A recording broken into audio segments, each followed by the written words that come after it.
ఆరోగ్యం ఈ మధ్య కాలంలో ఎంత ముఖ్యమైన పాత్ర పోషిస్తుందో మన జీవితంలో మనందరికీ తెలుసు. ఎస్పెషల్లీ కోవిడ్ తర్వాత అందరూ కూడా సెల్ఫ్ అవేర్ అయిపోయారు. మన ఆహారపు అలవాట్ల వల్ల వస్తున్న అనేక సమస్యలకి పరిష్కారాలు వెతుక్కోవడానికి ఆయుర్వేదం అయితే మనకి ఎంతో పురాతనమైంది. ముఖ్యంగా ఒళ్ళు నొప్పులు, మోకాళ్ళ నొప్పులు, కీళ్ల నొప్పులు, వీటికి మరి పరిష్కారాలు ఎలా ఉన్నాయి? ప్రతి మనిషిలోనూ 3 ప్రకృతులు ఉంటాయి. ఎలివేట్ అయ్యే దాన్ని బట్టి వాత ప్రకృతి, పిత్త ప్రకృతి, కఫ ప్రకృతి అని చెప్తూ ఉంటాం. ఒక పేషెంట్ చూసి చెప్పేయచ్చు. అంటే ఏమైనా వ్యాధి రావడానికి ప్రధాన కారణం తీసుకున్న ఆహారం దగ్గర నుంచి, జీర్ణమయ్యే విధానం దగ్గర నుంచి, శరీరానికి వంట పట్టే విధానం దగ్గర నుంచి, వాత అనులోమనం, మల విసర్జన దగ్గర వరకు ప్రధానంగా మనకి దేహగతంగా ఉండే అగ్ని అంటాం. సంధివాతం అంటే ఆస్టియో ఆర్థరైటిస్ కి అసలు చికిత్స లేదని, రిజువినేషన్ అనే పదం మనకి కేవలం ఆయుర్వేద విధానంలోనే ఉన్నది. స్టేజ్ 1, స్టేజ్ 2 అని మీరు కూడా చూస్తారా? మన పేషెంట్ మా దగ్గరికి నడిచి వచ్చేటప్పుడు మేము గమనించేస్తుంటాం. సప్తధాతువులకి 7 into multiply. వ్యాధుల లిస్టులో మీ తెలిసిన హైయెస్ట్ కామన్ డిసీజ్ ఏంటి? ఏదైనా శ్రమ చేసి ఇమీడియట్ గా మజిల్ క్యాచ్ అయిపోవడం, సడన్ గా వీక్ అయిపోవడం, ఇది నథింగ్ బట్ ధాతుక్షయం. సంధివాతం ఉన్న వాళ్ళు అన్ని ఆహారాలు తినచ్చా? దుంపజాతి పదార్థాలు కానీ, దుంపలు తినకూడదు, నిల్వ పచ్చళ్ళు, ఇటువంటి అట్లాగే పిండితో చేసిన పదార్థాలు. మరి ఏం మిగిలిన సార్? ఇవాళ మిమ్మల్ని రిక్వెస్ట్ చేసి మీరు జాను వస్తీ ఏం చేస్తారు తెలుసు కదా సార్? అసలు ఈ ఆస్టియో ఆర్థరైటిస్ ఉన్న వాళ్ళకి వ్యాయామాలు ఎలాంటివి చెప్తారు మీరు? వాళ్ళు అడుగు వేసేటప్పుడు ఎప్పుడు కూడా డ్యూరింగ్ ట్రీట్మెంట్లో అది మళ్ళా రప్చర్ కాకుండా ఉండే విధంగా మేము ఆ జాగ్రత్తలు తీసుకుంటూ ఈ ట్రీట్మెంట్ అనేది చేసుకుంటూ ఉంటాం. సామెత ఉన్నట్టు మెడ నొప్పికి మందేస్తే మోకాలు నొప్పి వచ్చినట్టు ఇక్కడ మోకాలు నొప్పికి మందేస్తే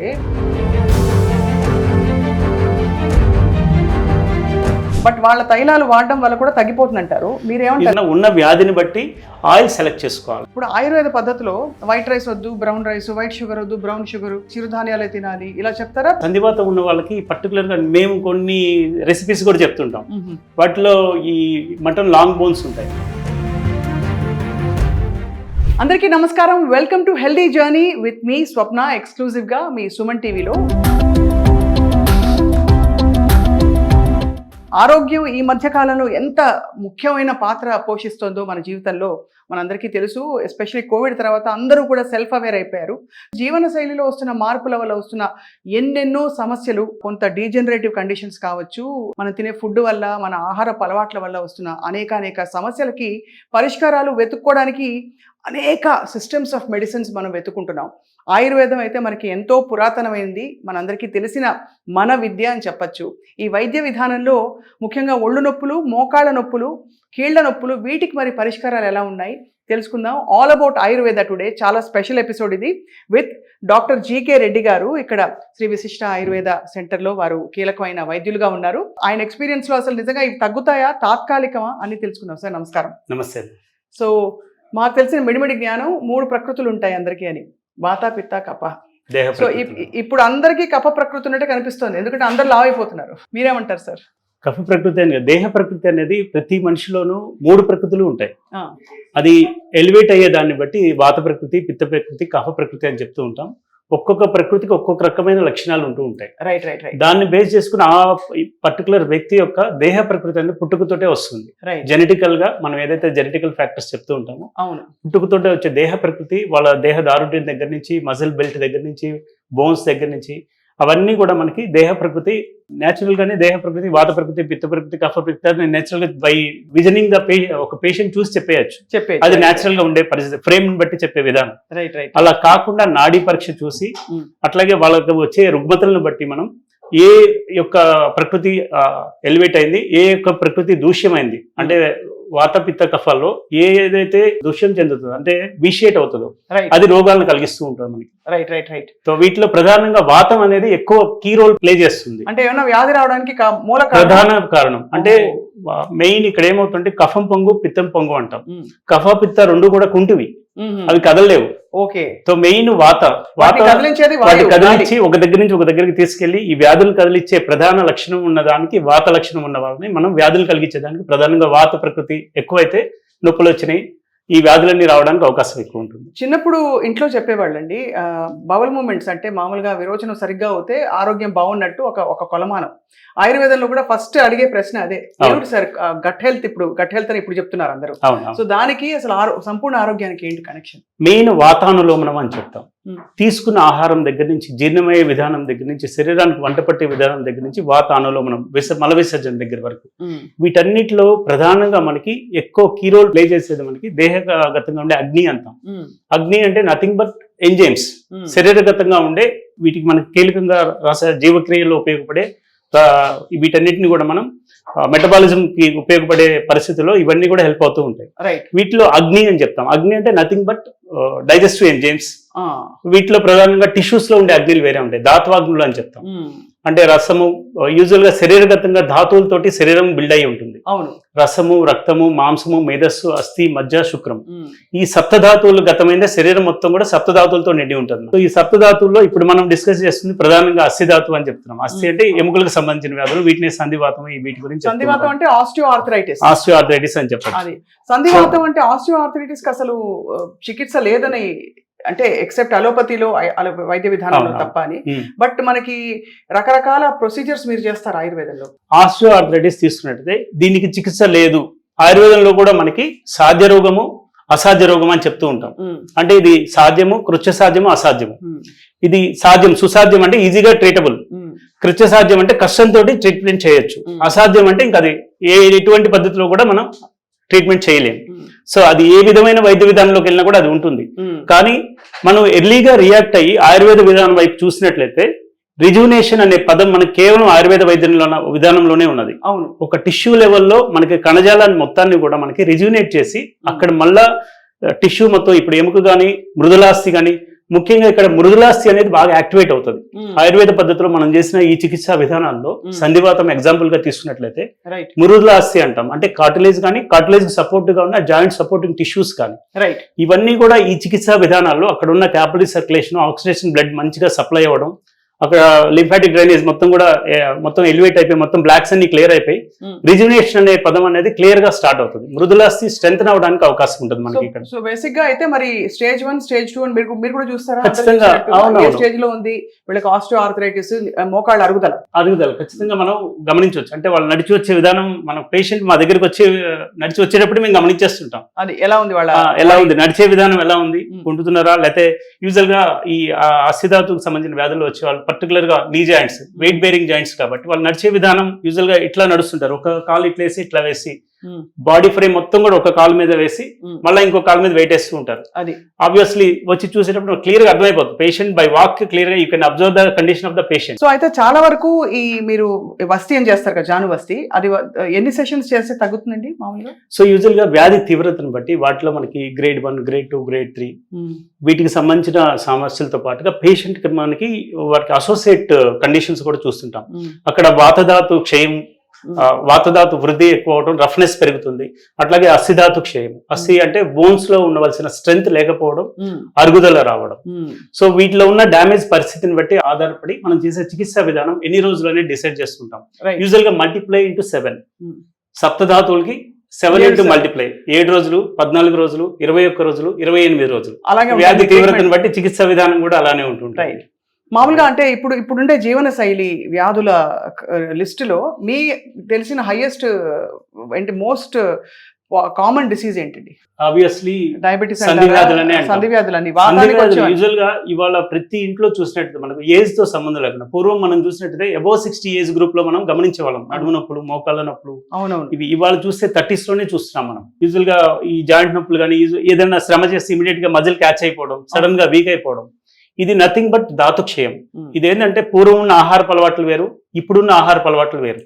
శరీరగతంగా ధాతు పోషణ అనేది పూర్తి స్థాయిలో లేకపోవడం వల్ల, ధాతువులు వీక్ అయిపోవడం చేత వాటి పోషణ అనేది సరిలేకపోవడం వల్ల ఎర్లీ వయసులోనే, చిన్న వయసులోనే పూర్తిగా వాటికి పూర్తి స్థాయి సన్నద్ధంగా వాళ్ళు రెగ్యులర్ చేసే యాక్టివిటీస్ చేయలేకపోతున్నారు.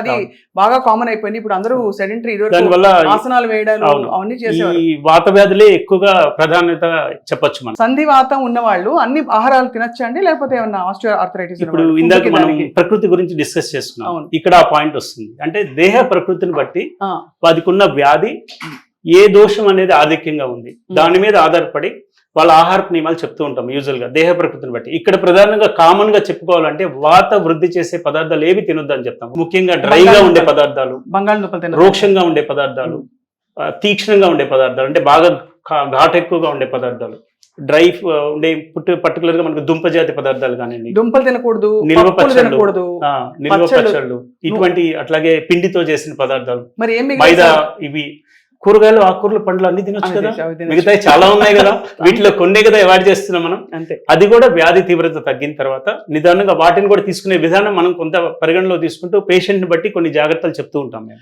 మీరు 7 రోజులు 14 రోజులు చెప్పారు కదా, అలాగా మామూలుగా మనం తినేటప్పుడు ఆహారం ఏదైనా ఒక్క పూటే తిన్నాను కదా, 3 రోజులు తినలేదు బంగాళదుంపలు, ఒక్క పూట తిన్నాను ఏమైపోతుంది అనుకుంటారు, అది మీరు స్ట్రిక్ట్ గా ఫాలో అవ్వమని చెప్తారా లేక అంటే ఫుడ్ మానేయడం అనేది?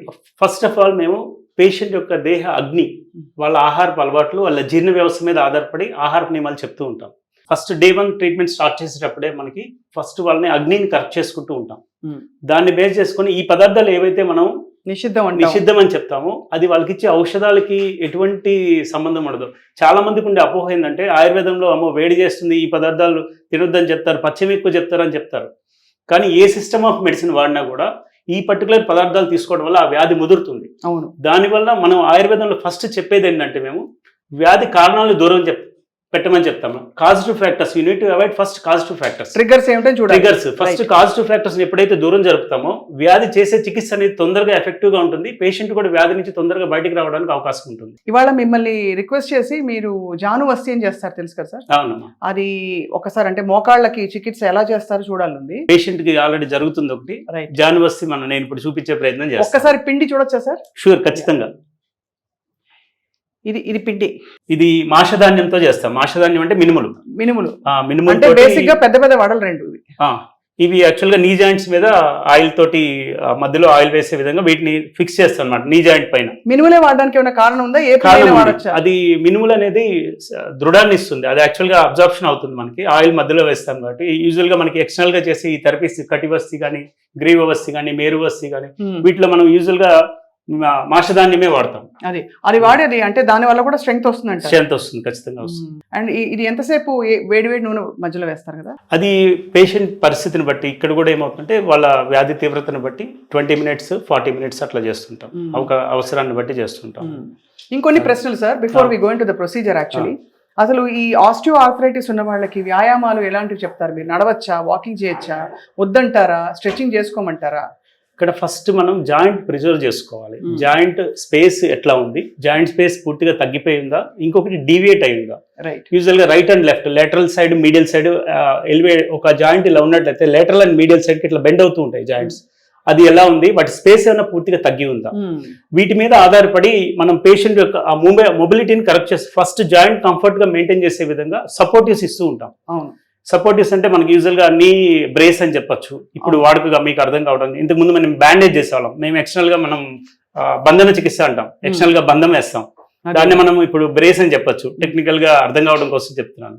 నీ బ్రేస్ సపోర్ట్ ఇవ్వడం వల్ల వాటిల్లో మళ్ళా సింపుల్ సాక్స్ లాగా ఉండే ఉంటాయి, అట్లాగే స్టింగ్స్ ఉంటాయి, సపోర్ట్ స్టింగ్స్ ఉంటాయి సైడ్స్.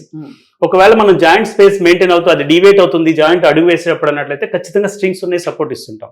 దాంతో పాటుగా మేము కొంత బ్యాండేజ్ కూడా వేస్తుంటాం పేషెంట్స్ కి. ఆ స్పేస్ వాళ్ళు అడుగు వేసేటప్పుడు ఎప్పుడు కూడా డ్యూరింగ్ ట్రీట్మెంట్ లో అది మళ్ళా రప్చర్ కాకుండా ఉండే విధంగా మేము ఆ జాగ్రత్తలు తీసుకుంటూ ఈ ట్రీట్మెంట్ అనేది చేసుకుంటూ ఉంటాం. మామూలుగా ఈ ఆస్టియో ఆర్థరైటిస్ ఉన్న వాళ్ళకి స్థూలకాయం, ఇతర అంటే మీరు ఫుడ్ ఆల్రెడీ చెప్పారు కాకుండా ఇతర లైఫ్ స్టైల్ కండిషన్స్ ఎంతవరకు దాన్ని ఇంకా మరింత పుష్ చేస్తాయంటారు? సైకలాజికల్ గా ఒప్పుకోవడానికి ఇష్టపడరు. సమస్య ఉంది, సైకలాజికల్ గా ఆ ఏజ్ వచ్చేసింది, పెద్దవాళ్ళం ఏమని చెప్పుకోవడానికి ఇష్టపడరు. అటువంటి పేషెంట్స్ ఎక్కువ చూస్తుంటాం మేము. ఇండియన్ కమౌట్ వద్దని చెప్తాం. ఇండియన్ కమౌట్ వాడితే మంచిదే కదా, జాయింట్ ఫ్లెక్సిబుల్ పెరుగుతుంది కదా అని చెప్పి మాతో వాదన చేసే వాళ్ళు ఉన్నారు. సో ఈ కండిషన్స్ లో ఇండియన్ కమౌట్ వాడొద్దని చెప్తాం, వెస్ట్రన్ కమౌట్ వాడమని చెప్తాం. ఎందుకంటే ఫ్రిక్షన్ ఎక్కువ అవుతూ ఉంటుంది. ఈవెన్ ఎర్లీ స్టేజ్, ఇప్పుడు నార్మల్ గా హెల్దీగా ఉన్న వాళ్ళు కూడా ఎర్లీ స్టేజ్ లో సమస్య వస్తుంటే మాత్రం ఏమాత్రం అశ్రద్ధ చేయొద్దు. ఇండియన్ కమౌట్ అవాయిడ్ చేసి వీలైనంత వరకు వెస్ట్రన్ కమౌట్ వాడటమే మంచిది.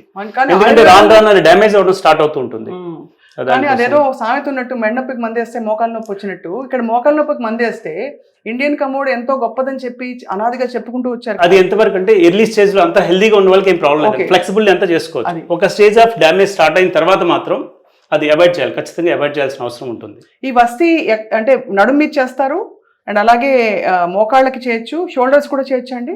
ఎక్కడైనా శరీర భాగాల్లో లోకలైజ్డ్ మనం ఎఫెక్టివ్గా ఈ భాగంలో ఖచ్చితంగా చేసుకోవాలి అంటే రైట్, పీచుదారణము, వశీకరణ, లేపన చికిత్సలు, ధారా చికిత్సలు ఇవన్నీ చేసుకుంటూ ఉంటాం. పర్టికులర్గా మనం లొకేషన్ ఎక్కడైతే ఎఫెక్టివ్గా మనం చేయాలనుకుంటున్నామో ఆ భాగం మీద చేసే చికిత్సా విధానాలు ఇవన్నీ ఆయుర్వేద పద్ధతిలో చేసే చికిత్సా విధానాలు. ఇంకోటి కామన్ గా చేస్తారు, మామూలుగా తైలాలు దొరుకుతాయి, ఆయుర్వేదిక్ తైలాలు, కొంచెం నేను బ్రాండ్లు చెప్పట్లేదు, బట్ వాళ్ళ తైలాలు వాడడం వల్ల కూడా తగ్గిపోతుంది అంటారు, మీరేమంటారు? కామన్ గా క్లాసికల్ ప్రిపరేషన్స్ ఉన్నాయి, ధన్వంతరం తైలం, క్షీరబల తైలం, ఇవన్నీ కూడా క్లాసికల్ ప్రిపరేషన్స్ యూజువల్ గా థెరపీస్ లో వాడేవే. కానీ వాటిలో ఏంటంటే అందరికీ అన్ని చేసే విధం కాకుండా ఉన్న వ్యాధిని బట్టి ఆయిల్ సెలెక్ట్ చేసుకోవాలి. అది దగ్గరలో ఉన్న ఆయుర్వేద వైద్యులు ఎవరిని అడిగినా కూడా మీ శరీరగతి సమస్యతో బాధపడుతున్న వాళ్ళు వాళ్ళ శరీర స్థితి, వాళ్ళు ఉన్న సమస్యను బట్టి చూస్తే వాళ్ళు ఆయిల్స్ ప్రిస్క్రైబ్ చేస్తారు, ఆయిల్ తోటి చేసుకోవచ్చు యూజువల్ గా. అఫ్ కోర్స్ మీరు ఏ పెయిన్ కిల్లర్ ఏ మెడిసిన్ వాడాలన్నా వద్దంటారు. ఆయుర్వేదంలో ఇలా ఎలా అయితే మీరు బయట నుంచి ట్రీట్మెంట్స్ ఉంటాయో పెయిన్ కిల్లర్ లాంటివి ఏమైనా ఉంటాయండి తగ్గించడానికి నొప్పులు? ఖచ్చితంగా చెప్పాలంటే పెయిన్ కిల్లర్ అనే పదం లేదని చెప్తాం. ఎక్స్టర్నల్ చేసే థెరపీస్ తో పాటు రిజ్యువినేషన్, అక్కడున్న ఇందాక చెప్పినట్టు మృదులాస్థి ఎప్పుడైతే స్ట్రెంథన్ అవుతుందో, జాయింట్ సరౌండింగ్ ఉన్న సపోర్ట్ టిష్యూ ఎప్పుడైతే స్ట్రెంథన్ అవడం స్టార్ట్ అవుతుందో పెయిన్ తగ్గిపోతూ వస్తుంది ఆటోమేటిక్. యూజువల్ గా ఈ ట్రీట్మెంట్ చేసే క్రమంలోనే మనకి ఎప్పుడైతే హీటింగ్ థెరపీస్, లోకలైజ్డ్ గా హీటింగ్ థెరపీస్, వేడి ఆయిల్ అప్లై చేయడం, ధార చేయడం ఇటువంటివి చేస్తుంటామో అక్కడ ఎఫెక్టెడ్ ఏరియా ఏదైతే ఉందో అక్కడ క్యాపిలరీ సర్క్యులేషన్ మంచిగా ఇంప్రూవ్ అవుతుంది.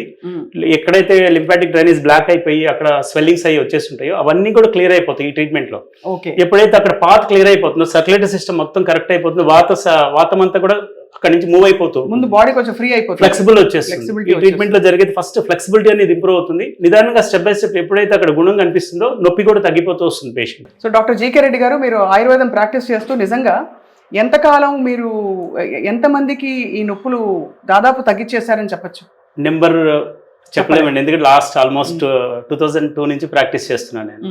Almost 23 years. సో చాలా మందికి దాదాపు మోకాళ్ళ నొప్పులు లేకపోతే ఇలా కీళ్ళ నొప్పులు, ఆర్థరైటిస్ సంబంధించిన ఖచ్చితంగా ఇంప్రూవ్మెంట్ వస్తుంది. ఈవెన్ సమ్ స్టేజెస్ ఇప్పుడు మా దగ్గరికి వచ్చిన కేసెస్ నేను విమర్శించడం కాదు, సర్జరీ కొంతమందికి ఏమవుతుందంటే అడ్వాన్స్ స్టేజ్ లో ఉన్న వాళ్ళు కూడా సర్జరీ చేయలేని పరిస్థితి ఉంటుంది.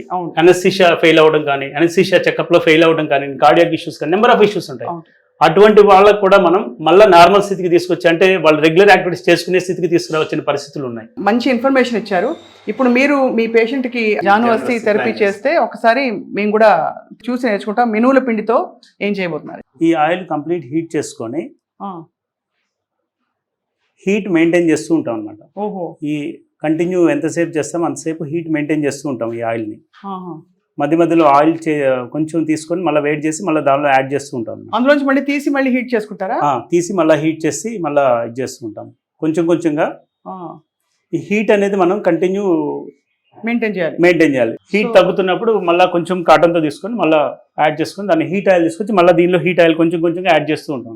చాలా ఓపిక కావాలి ముందు దీనికి, పేషెంట్ కి డాక్టర్ కి ఇద్దరికి ఓపిక కావాలి. కంటిన్యూ ఇది హీట్ మెయింటైన్ చేయడం వల్లే మనకు కావాల్సిన పర్పస్ సాల్వ్ అవుతుంది. అది మనం ఇందాక చెప్పుకున్నాం, మృదులాస్థి, దానికి సంబంధించిన సరౌండింగ్ టిష్యూస్ స్ట్రెంగ్తన్ అవ్వాలి అని. అవునవును. సో ఎప్పుడైతే హీట్ ఆయిల్ ఇక్కడ కంటిన్యూ మెయింటైన్ అవుతూ మెడికేటెడ్ హీట్ ఆయిల్ ఉంటుందో అదే it stimulates the internal tissue, అది అబ్జర్వ్ అవడం ఇదంతా స్టార్ట్ అవుతూ ఉంటుంది. సో డాక్టర్ జీకే రెడ్డి గారు, ఇప్పుడు ఈ ట్రీట్మెంట్స్ ఇదివరకటి కంటే ఇప్పుడు ఎక్కువ బాగా ఉపయోగపడుతుందని అవసరం పడుతుందని చెప్పచ్చా?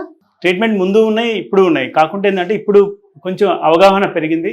ఇవి పాలియేటివ్ అంటే సపోర్టివ్ థెరపీస్ తీసుకోవడం వల్ల next evolution, disease evolution you can stop. Next స్టేజ్కి వెళ్లకుండా ఈ చికిత్సా విధానాల వల్ల ఆ వ్యాధిని అక్కడితోటి నిలుపుతూ దాన్ని మళ్ళీ రిజ్యునేట్ చేసుకుని సాధారణ స్థితికి తీసుకురావడానికి ఒక ప్రయత్నపూర్వకంగా మనం చికిత్సా విధానాలు చేసుకోవడానికి ఈ పద్ధతులు ఉపయోగపడతాయి. పిఆర్పీలు, రకరకాల పెయిన్ ఇంజెక్షన్స్ ఇవి కూడా ఇస్తున్నారు కదా, వాటితో కంపేర్ చేస్తే ఇది ఎంత కాలంలో మనకి రిజల్ట్స్ తొందరగా కనిపిస్తాయి? ఇది డ్యూరింగ్ ట్రీట్మెంట్ మనకి యూజువల్గా 14 days, ఇఫ్ సపోజ్ 14 days థెరపీలోనే పేషెంట్ మనకి ఈ ట్రీట్మెంట్ జరిగేటప్పుడు డే బై డే అసెస్మెంట్ చేస్తూ ఉంటాం మేము. ఓకే, వాళ్ళు నడిచే విధానమే మారిపోతూ ఉంటుంది. యూజువల్ గా Day 1 నుంచి Day 2 మేము వీడియోస్ కూడా కొన్ని రికార్డ్ చేస్తూ ఉంటాం. అవునవును. Day 1 ఎలా ఉన్నారు, ఫైనల్ డే చూస్తే చాలా చేంజెస్ వచ్చేస్తాయి పేషెంట్. అంత అట్లాంటి ఇంప్రూవ్మెంట్ మనం చూస్తుంటాం కేసెస్. సో అలాగా మరి ఇవి ఇంట్లో చేసుకునే పద్ధతులు, ప్రొసీజర్స్ యూజువల్ గా ఇంట్లో చేసే పద్ధతులు కొంతవరకు పేషెంట్స్కి మేము చెప్తూ ఉంటాం. అది ఆయిల్స్ అవి చేంజ్ చేస్తూ ఉంటాం.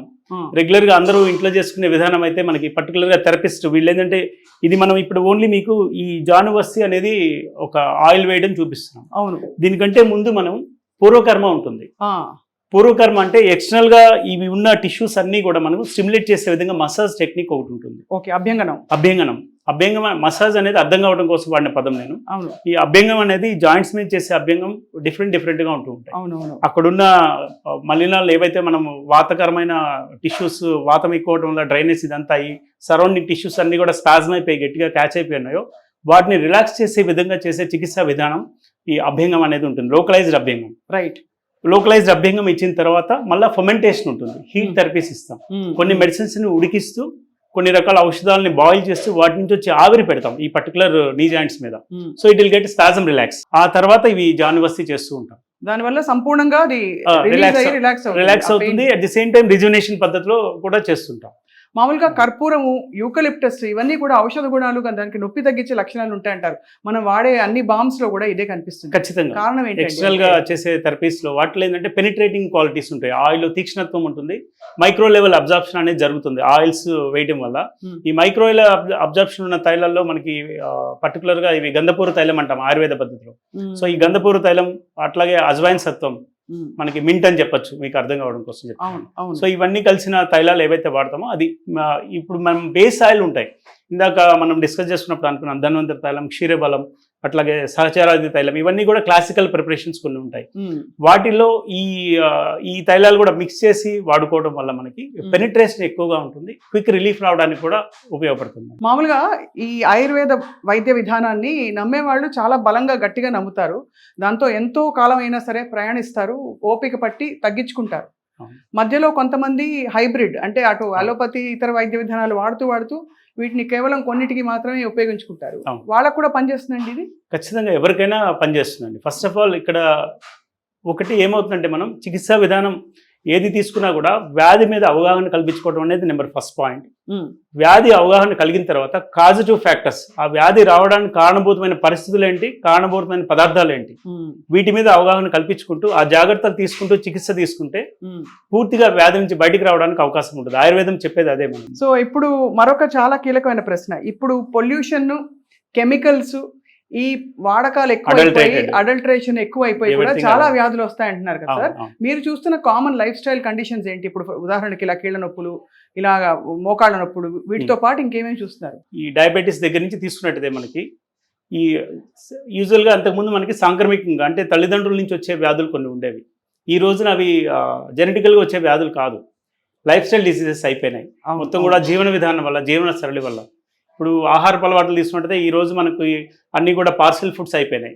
ఏది వేడిగా సర్వ్ చేసుకొని వేడిగా తీసుకునే ఆహారాలు ఏది లేదు. అప్పటికప్పుడు తయారు చేసుకొని వేడిగా భుజించే పరిస్థితులు లేవు. అదేవిధంగా మనం తీసుకునే ఆహారాలు సీజనల్గా, పూర్వం ట్రెడిషనల్గా తీసుకునే ఆహారాల అలవాట్లు కూడా పూర్తిగా సమూలంగా మారిపోయినాయి అని చెప్పచ్చు. కంప్లీట్ వెస్టర్నైజ్ వెళ్ళిపోయాం. సో దాంతో ఏంటంటే అదే విధంగా వాళ్ళకు వచ్చే వ్యాధులు కూడా మనం వెల్కమ్ చెప్తున్నాం. ఇప్పుడు మనం ఫేస్ చేస్తుంది అదే. అంత పూర్వం మనం చూసినట్టయితే ఈ క్యాన్సర్ సంబంధించిన వ్యాధులు చాలా తక్కువగా చూసేవాళ్ళం. అమ్మో క్యాన్సర్ అనే పరిస్థితి నుంచి ఈ రోజున క్యాన్సర్ సాధారణ వ్యాధిలాగా అయిపోయింది. అంటే ప్రతి కుటుంబంలో ఎవరో ఒకరు ఈ సమస్య బాధపడుతున్నాడు. కారణం ఏంటంటే ఆహారపు అలవాట్లు, జీవన శైలి, ఇవి సమూలంగా మారిపోయినాయి. అట్లాగే మన నెక్స్ట్ తరం ఇంకా ఘోరంగా తయారవుతుందని చెప్పొచ్చు ఇప్పుడున్న పరిస్థితి చూసినట్టయితే. అంటే మొత్తం కూడా పరిగెత్తే విధానం, ఫాస్ట్ ఫుడ్ లైఫ్ అని చెప్పొచ్చు. ఇప్పుడు ఆయుర్వేద పద్ధతిలో వైట్ రైస్ వద్దు, బ్రౌన్ రైస్, వైట్ షుగర్ వద్దు, బ్రౌన్ షుగర్, చిరుధాన్యాలే తినాలి, ఇలా చెప్తారా? ప్రకృతిని బట్టి మారుతుంటుందా? యూజువల్ గా దేహ ప్రకృతిని బట్టి చెప్తుంటాం మేము. వాళ్ళకున్న ఆహారపు అలవాట్లు అంటే యూజువల్ గా మిక్స్డ్ డైట్ ఉన్న వాళ్ళు ఉంటారు. వెజిటేరియన్స్, నాన్ వెజిటేరియన్స్ కలిసి ఉండేవాళ్ళు ఉంటారు. అట్లాగే ప్యూర్ వెజిటేరియన్స్ ఉంటారు. అదే విధంగా వాళ్ళ ఆహారం తీసుకునే శక్తి అంటే జీర్ణమయ్యే విధానం, వాళ్ళు రోజువారీ ఉండే కొంతమందికి డైట్ చేస్తూ ఉంటారు. డిఫరెంట్ ప్యాటర్న్స్ ఉంటాయి వాళ్ళు తీసుకునే ఆహార అలవాట్లు. కానీ ఇవన్నీ కూడా అవి పరిగణలో తీసుకుని వాళ్ళ దేహ ప్రకృతిని అసెస్ చేసుకుంటూ ఈ ఆహార అలవాట్లు ప్లానింగ్ ఇస్తూ ఉంటాం. సంధివాతం ఉన్న వాళ్ళకి మరి నాన్ వెజిటేరియన్ డైట్స్ ఓకేనా? సంధివాతం ఉన్న వాళ్ళకి పర్టికులర్ గా మేము కొన్ని రెసిపీస్ కూడా చెప్తుంటాం. వాటిలో ఈ మటన్ లాంగ్ బోన్స్ ఉంటాయి, సూప్ లాగా చేసుకుని రెసిపీ లాగా తీసుకోమని చెప్తుంటాం. యూజువల్ గా అదేంటంటే మృదులాస్ని ఇమీడియట్ గా స్ట్రెంథన్ చేస్తుంది. అవి తొందరగా బాడీకి అబ్జర్వ్ అవుతాయి, తొందరగా శక్తి కూడా ఇస్తుంది. శాకాహారులకి బెల్లం, నువ్వులుగా లాంటివి ఉండలే తీసుకోమని చెప్పడం. అట్లాగే వాటికి సంబంధించిన కొన్ని నట్స్ కానీ వాటికి సంబంధించిన ఆహార అలవాట్లు చెప్తూ అంటే పేషెంట్ బట్టి అవి మార్పు చేస్తూ ఉంటాం అనమాట. అది అందరికీ ఒకే విధంగా చెప్పలేము మనం. వాళ్ళ ఇందాక చెప్పినట్టు వాళ్ళకి జీర్ణశక్తి అట్లాగే అరుగుదల టైం వీటి మీద ఆధారపడి చెప్తూ ఉంటాం. సో మొత్తానికి సార్ అయితే చెమట బాగా పట్టి ఒంట్లోంచి టాక్సిన్స్ క్లేశాలు వెళ్ళిపోతాయి అని ఒక జనరల్ బిలీఫ్ ఉంది అక్కడ. మనకు కూడా అవగాహన వచ్చింది అది ఎందుకంటే చెమటలు బాగా పడుతున్నాయని చెప్పి మీరు ఇక్కడ అంటే నిజంగా థెరపీ రూమ్స్ కొంచెం రిజ్యూమినేట్. మామూలుగా సోనా కూడా మీరు చాలా ఎక్కువ రికమెండ్ చేస్తారు కదా, అంటే వేడి ఒంటికి వేడి పట్టి అది క్లేశాలన్నీ పోతాయి దానివల్ల. బ్లాక్స్ క్లియర్ అవ్వాలి ఫస్ట్ ఆఫ్ ఆల్. ఇప్పుడున్న కండిషన్ చూసినట్టు జీవనశైలి మొత్తం అండర్ ఏసీలోనే ఉంటున్నాం. ఈవెన్ ఎండకు కూడా తగలకుండా దాదాపుగా అందరికి ఈవెన్ స్కూల్స్ తో సహా అన్ని సెంట్రలైజ్డ్ ఏసీలు వచ్చేసినాయి. పిల్లలకి ఎండ తగలకుండా పెంచేస్తున్నాం మనం. సో అటువంటి పరిస్థితుల్లో మనం ఖచ్చితంగా వాటిని దోషాలను బయటికి పంపించడం కోసం ఇటువంటి ప్రక్రియలు ఖచ్చితంగా అవసరం అవుతాయి. వస్తే చిన్నపిల్లలు కూడా చేస్తారా సార్? చిన్నపిల్లలకు కూడా చేస్తాం, అవసరం. Absolutely safe, under doctor observation, under doctor supervision. ఇప్పుడు కూడా మీరు డాక్టర్ గారు ఉన్నారు కాబట్టి మీరు థెరపిస్ట్ చేశారు. రైట్. ఆయుర్వేదం అంటే రాను రాను సార్ నమ్మకం పెరుగుతుందా? ఎందుకంటే ఇప్పుడు కొంచెం నేను విన్నది ఏంటంటే ఇన్సూరెన్స్ లో కూడా దీనికి ఇప్పుడు కొద్దో గొప్ప దానికి ఒక వెసులుబాటు ఉందని చెప్పి. నమ్మకం ఎప్పుడు ఉందమ్మా, అవగాహన పెరుగుతుందని చెప్పొచ్చు. ఆయుర్వేదమైన నమ్మకం మొదటి నుంచి ఉంది, కానీ ఇప్పుడు అవగాహన పెరుగుతుందని చెప్పొచ్చు. పర్టికులర్ గా ఇన్సూరెన్స్ చూసినట్టయితే ఇప్పుడు అన్ని కూడా స్టాండర్డైజేషన్ వచ్చేసినాయి. Even WHO also accepted Ayurveda. So number of countries are involved in practicing Ayurveda now. Intelligence transfer కూడా అవుతుంది. ఇండియా నుంచి ఆయుర్వేదాన్ని నేర్చుకునే వాళ్ళు చాలా దేశాలు ముందుకు వస్తున్నాయి. సో అదే క్రమంలో ఇక్కడ మనకి నేషనల్ పాలసీస్ చాలా వచ్చినాయి ఆయుర్వేదంలో. So all insurance companies are accepting now whatever therapies. ఇప్పుడు మనం చేస్తున్న థెరపీస్ అన్ని కూడా ఇన్సూరెన్స్ ఉన్న వాళ్ళకి ఇన్సూరెన్స్ అన్ని కూడా కవరేజ్ వస్తున్నాయి. They are complete reimbursing. At the same time CGHS ఉంది, central government employees health schemes ఉన్నాయి. వాటిలో క్యాష్లెస్ ట్రీట్మెంట్స్ ఇప్పుడు మన హాస్పిటల్లో అవి ఉన్నాయి. క్యాష్లెస్ ట్రీట్మెంట్స్ అన్ని కూడా అప్లికబుల్ ఉన్నాయి. CGHS సెంట్రల్ గవర్నమెంట్ ఎంప్లాయీస్ ఎవరైతే రిటైర్డ్ ఉంటేనేమో క్యాష్లెస్ ఉంటుంది. ఆల్రెడీ వర్కింగ్ ఉన్న వాళ్ళైతేనేమో రియంబర్స్ చేసుకునే వెసులుబాటు ఉంటుంది. మీరు ఫైనలీ డాక్టర్ జీకే రెడ్డి గారు సుమన్ టీవీ ప్రేక్షకులకి మీ 3 చిట్కాలు ఆరోగ్యకరమైన జీవన శైలి కోసం. సో ఫస్ట్ ఆఫ్ ఆల్ ఆహారపు అలవాట్లలో ప్రధానంగా మనకి ఆకలి అయ్యే విధానాన్ని బట్టి మన ఆహారపు అలవాట్లు మార్చుకోవాల్సిన పరిస్థితి ఉంటుంది. ఫస్ట్ ఇప్పుడున్న జీవనశైలి చూసినట్టయితే ఒక సమయం ఆకలి అంటే మనకు ఆకలి అయ్యే సంబంధం లేకుండా టైం అయిపోయిందని పరిగెత్తి ఆఫీస్ టైం అయిపోతుందని చెప్పి ఆహారం తీసుకునే పరిస్థితి వచ్చేసింది. సో ఫస్ట్ దాన్ని మానుకొని మన ఆహారపు అలవాట్లు మన అగ్ని మీద ఆధారపడే ఆహారం తీసుకునే అలవాటు చేసుకోవాలి.